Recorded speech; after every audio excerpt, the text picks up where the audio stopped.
Hello, this is Business Now, reaching you live from iBrandTV News Studio here in Lagos.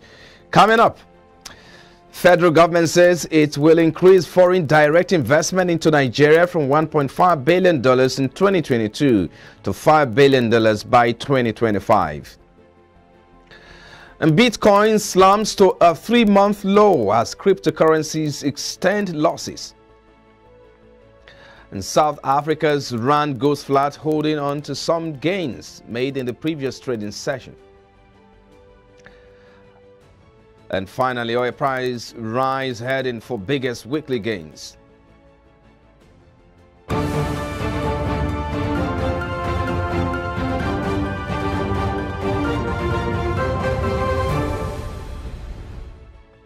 Thank you for joining us now. I am Frank Omalape. We begin now for the Federal Capital Territory, as the federal government says it will increase foreign direct investment into Nigeria from $1.5 billion in 2022 to $5 billion by 2025, while improving the country's ease of doing business, ranking from 131st to 100th.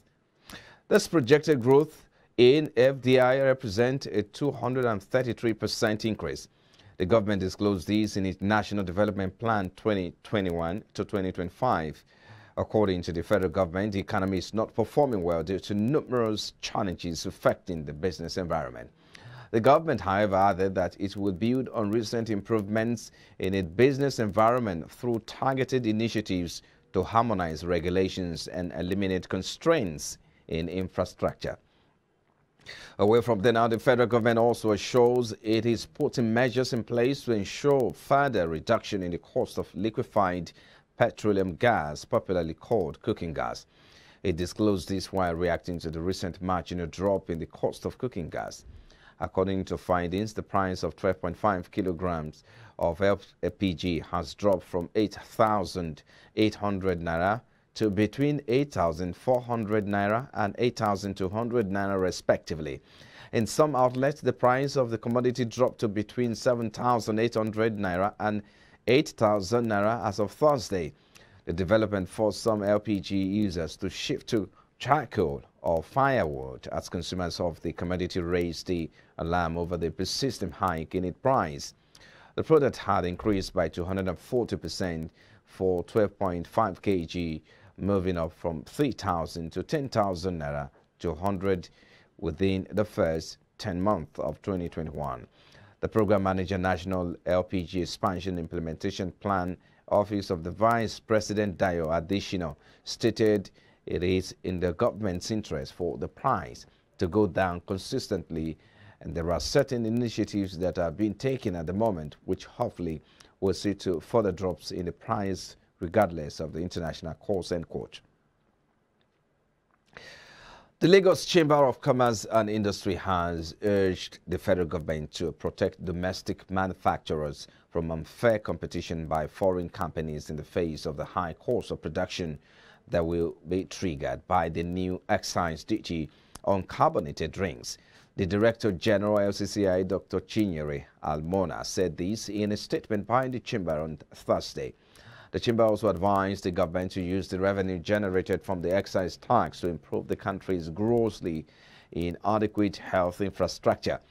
According to her, since the government is insisting on the new tax obliging to, it's inevitable.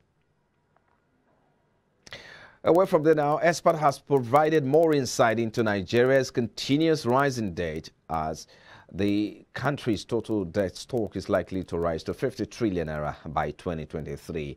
Reacting to World Bank's position on the country's debt cost, Chief Executive Officer of APT Securities and Mutual Funds Limited, Garba Kofi, tasked the federal government to increase the level of its revenue generation to be able to service the cost of borrowing. Kofi spoke exclusively on Business Breakfast earlier in the day. As long as debt keep on rising, it risks high rates, because therefore most of those who are willing to lend money to us will ask for more high interest rate, and they will put more condition to us. And the more they put the condition to us, the more it becomes difficult for the government to bear with.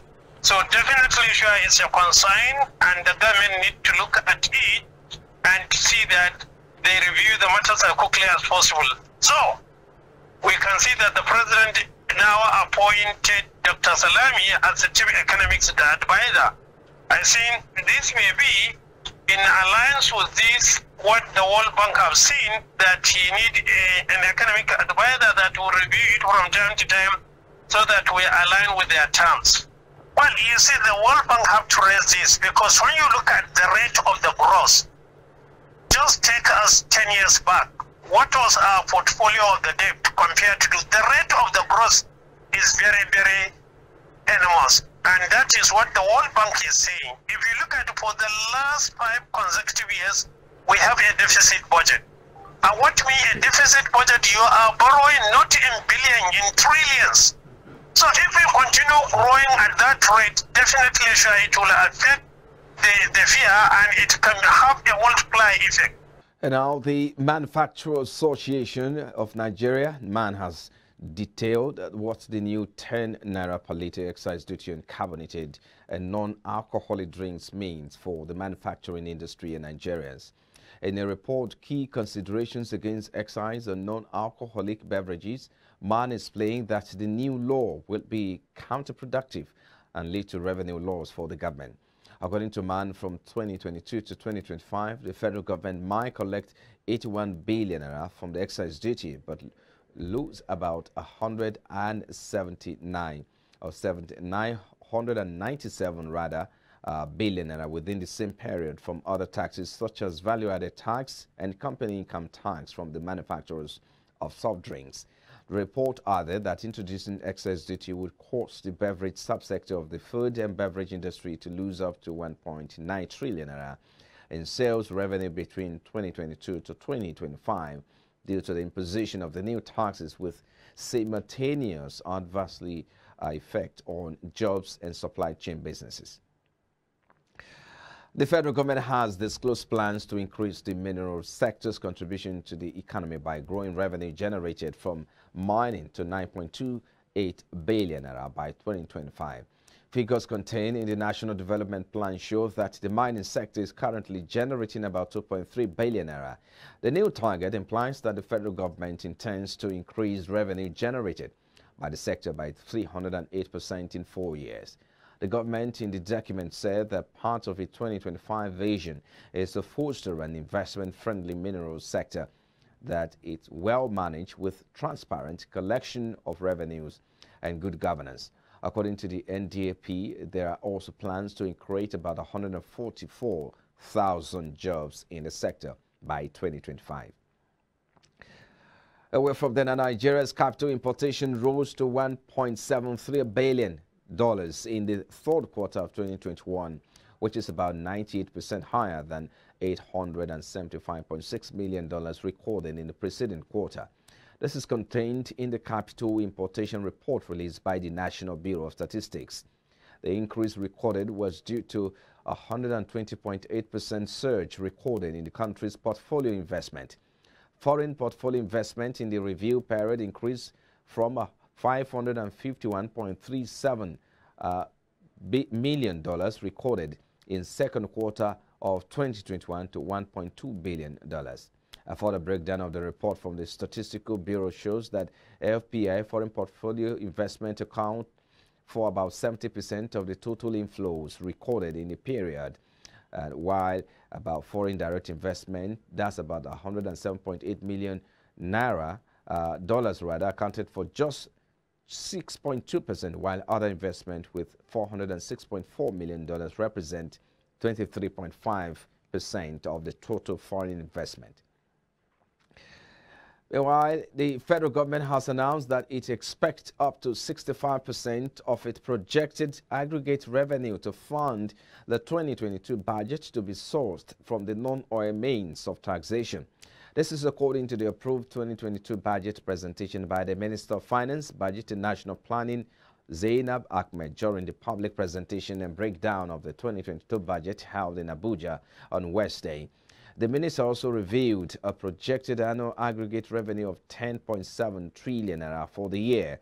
The minister said the projected aggregate revenue available to fund the 2022 budget of 10.74 trillion, inclusive of GOEs, is about 2% higher than the 2021 projection of 8.12 trillion naira. Away from there now, following the admission of BUA Foods PLC shares on the exchange on Wednesday, 18 billion units of the company's shares were listed at 40 naira per unit. From the time of the listing to the close of trading session on Thursday, BUA Foods PLC has gained about 20% increase in share price. BUA Foods PLC, the newest member on the main board, witnessed a 10% appreciation in share price on Wednesday. They closed at 44 naira per share from 40 naira, taking the market capitalization from 720 billion naira to 792 billion naira after the trading session, gaining 72 billion naira respectively. On Thursday, the company also recorded a 10% growth in share price that can be attributed to investors' positive sentiment, which triggered buy interest in the shares of the company, inducing a gain of 79.2 billion naira in market capitalization from 792 billion naira to 871.2 billion naira at the close of trading activities on Nigeria's stock exchange.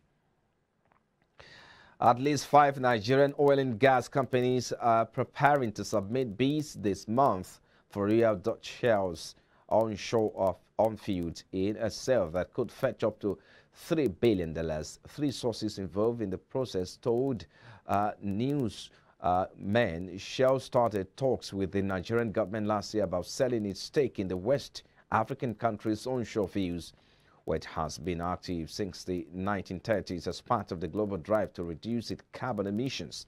The Anglo-Dutch company has stakes in 19 oil mining leases in Nigeria's onshore oil and gas joint venture, which is the industrial and banking sources said were valued at $2 billion to $3 billion respectively. And now Naira appreciates or depreciates rather at the official window as foreign reserve records marginal gain. The exchange rate between the Naira and the US dollar at the official investors and exporters window closed at 416 Naira 25 kobo per dollar. Naira depreciated marginally against the US dollar on Thursday to close at 416 Naira 25 kobo to the dollar, representing about 0.06% fall compared to 416 Naira to the dollar recorded in the previous trading session. Meanwhile, forex turnover at the official market decreased by 1.1% to $113.65 million compared to $114.95 million that exchanged hands on Wednesday. And now over 7,000 small-scale business owners and artisans have been captured to benefit from the federal government's COVID-19 intervention fund in Oguru State. The beneficiaries, according to the coordinator of Oguru State Coordinating Unit, Tunde Adebiyi, would get 5,000 Naira each for 6 months to augment their capital. Adebiyi disclosed this in an interview with journalists in Abeokuta, the state capital.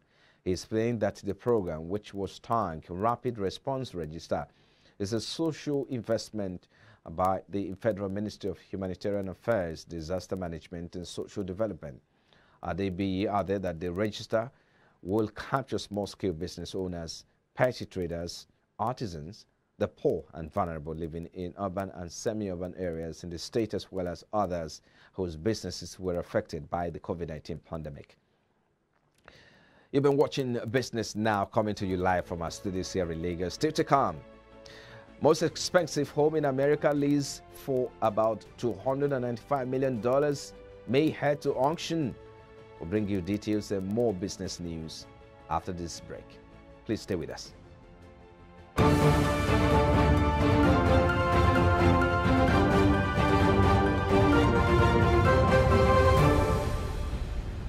Swift Dry Cleaners Limited, professional dry cleaners, best in dry cleaning and laundry services that meets the needs of our consumers. Yeah, Swift Dry Cleaners Limited. Swift Dry Cleaners Limited. Swift Dry Cleaners Limited. Swift Dry Cleaners Limited. Yeah, for clean wash and quick delivery. Yeah.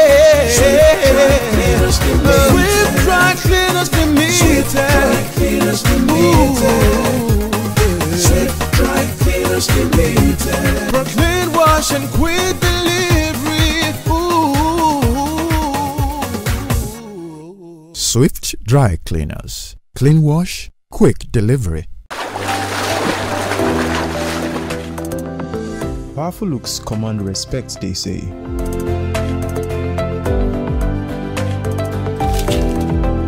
The perfect body, the perfect grooming, and ultimately the perfect skin.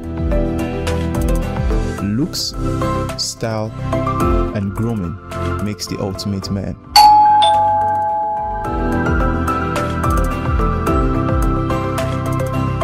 I've found a ridiculously easy way to make my skin always feel epic.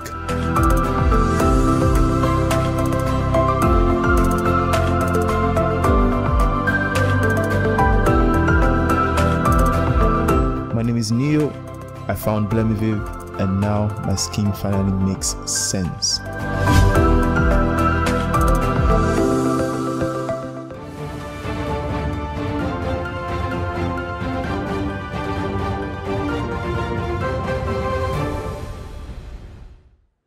If you've just joined us, this is Business Now, coming to you live from our studios here in Lagos, Nigeria's commercial capital.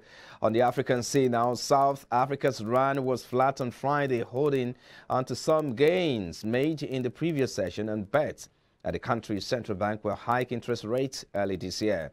Investors waited to see whether United States jobs data due later in the day would reinforce the need for faster U.S. interest rate hikes. Rate hikes by the U.S. Federal Reserve typically drain capital from emerging markets, increasing government and companies' borrowing costs and hurting their debt repayment abilities and currency. Earlier in the day, the rand traded at around 15.7 against the dollar, unchanged from its previous close. Now, the United Nations World Food Programme, WFP, and Impact Hub Kigali, with the support of USAID Bureau of Humanitarian Affairs and the Danish Ministry of Foreign Affairs, are launching the Ignite Food System Challenge in Rwanda to foster locally driven solutions to tackle food systems challenges.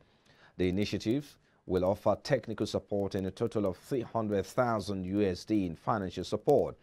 The Ignite Food Systems Challenge is a first-of-its-kind initiative to support Rwandan startups, small and medium enterprises and cooperatives to scale up their solutions, contributing to the economy while addressing different gaps in the food system. And on the foreign scene now, oil prices rose and were heading for the biggest weekly gain since mid-December on Friday, as unrest in Kazakhstan and outages in Libya fueled concerns over supply.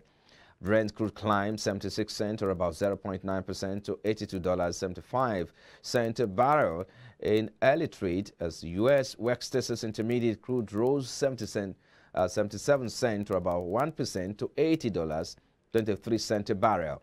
Brent and West Texas Intermediate were on track for gains of almost 6.5% in first week of the year, with prices at the highest since late November, as supply concerns overtook worries that the rapid spread of the Omicron coronavirus variant might hurt demand. Away from there now, Bitcoin dropped to a 3-month low late Thursday amid jitters over U.S. monetary policy tightening and an internet shutdown of Kazakhstan, the world's second biggest Bitcoin mining hub. The price of Bitcoin fell to 41,223.41 just after 9 p.m. Eastern Time on Thursday, reaching its lowest level since September 29, according to data from Coinmetrics. It was last trading down about 0.6% at a price of $42,391 Friday morning. The world's largest cryptocurrency began falling earlier this week after the minutes from the Federal Reserve's December meeting hinted the U.S. Central Bank would dial back its pandemic-era stimulus. And now, a 105,000 square foot mega mansion known as the one in the Bel Air section of Los Angeles listed Friday for $295 million, making the most expensive listing in America. The property, which has been a decade in the making, will be the most expensive home ever sold in the U.S. if it gets its asking price, surpassing hedge funder Ken Griffin's to $138 million purchase of an apartment in Manhattan. If it doesn't sell quickly, the one heads to auction in February and will be sold to the highest bidder. You're still watching Business Now, coming to you live from our studios here in Lagos. Up next is entertainment business.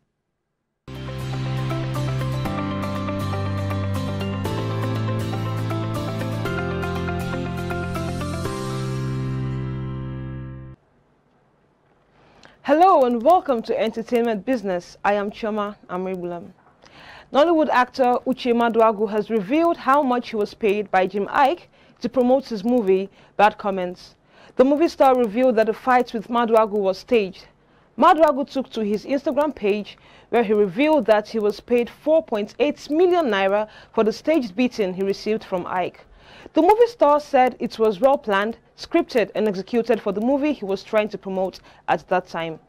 Ike said he had already spent 25 million naira on publicity for the movie, which didn't give the necessary results until the now famous video. Moving on, a basic payment of £8.75 an hour is suggested in the consultation on how the basic income for the art scheme will run. However, the overall income is yet to be decided. Approximately 2,000 artists, actors, musicians and other performers are set to be paid a basic income by the Irish government for 3 years. Arts and entertainment venues in the Republic of Ireland were closed for long periods due to the COVID-19 restrictions. An Arts and Culture Task Force was set up by the Irish Minister for Tourism, Catherine Martin. Ms. Martin previously said that the Irish government was committing about £20.87 million to the scheme, and it will be up and running in early 2022. And that's it on Entertainment News. I am Chioma Amribulam.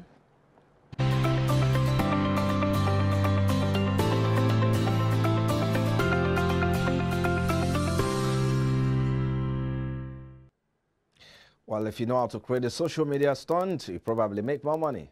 That's more money for Jim there. Thank you, Chioma. Coming up next is sport business.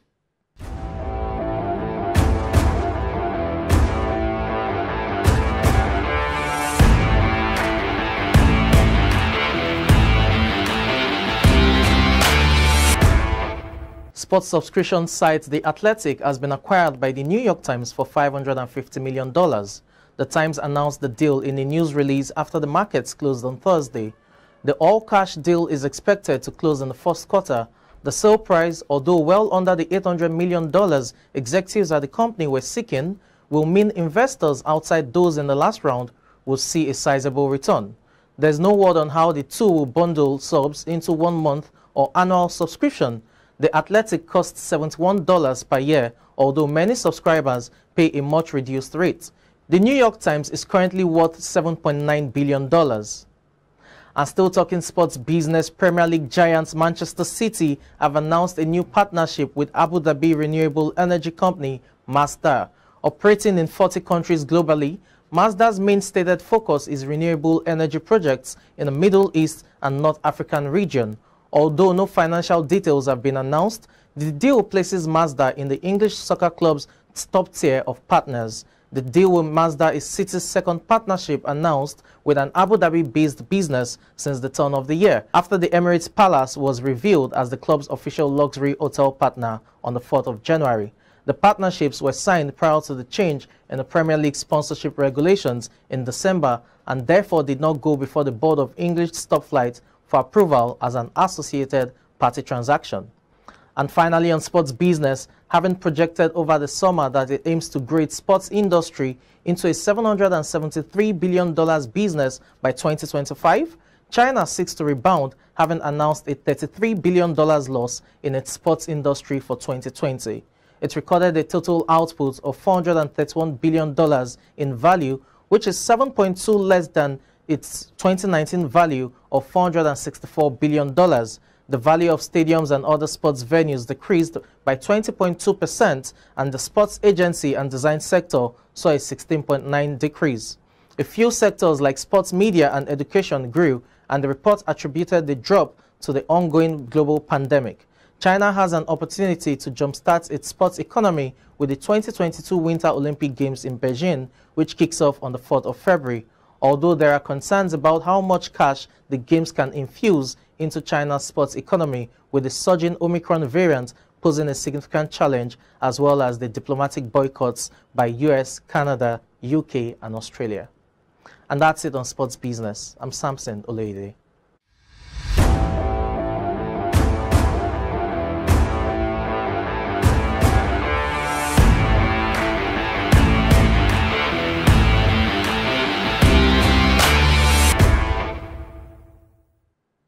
Well, thank you, Samson, for the sport news there.